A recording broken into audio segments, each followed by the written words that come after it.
ज्या प्रकारे ओबीसी लोकांना त्यांनी गुलाम बनवलं, जे बाकी जे होते त्यांना मग आदिवासी बनवलं, या सगळ्या गोष्टी इथल्या त्याच्या छान विचारायला लागलं.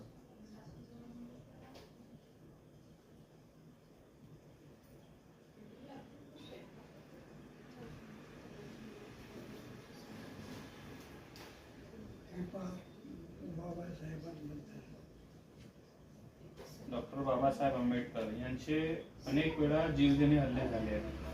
आचार्य पुरके अत्र यांनी आपल्या दैनंदिन मराठामध्ये 28 जानेवारी 1969 रोजी लिहिलेल्या अग्रलेखातील उतारा पुढे देत आहे.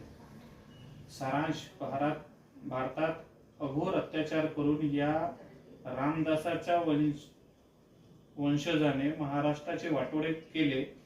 स्वामी रामदासापासून टिळकापर्यंत या लोकांचे एक सूत्र आहे, ते पक्के जातीयवादी नी दहशतवादी आहेत.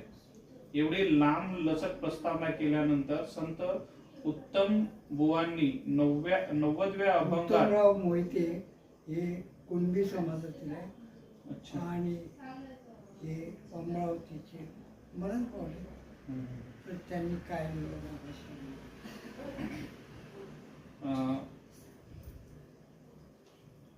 उत्तम बुवांनी 90व्या अभंगात इतिहासाचे पुढील प्रमाणे मुद्दे पाडले आहेत. ते ब्राह्मणांना पुढील प्रश्न विचारतात. काय रे ब्राह्मणांनो, तुकाराम सदैव वैकुंठाला गेला काय रे?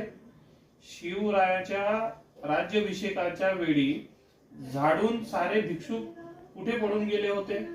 संभाजी दारूबाज नि रंडीबाज होता, ही त्यांची बदनामी कोणी केली?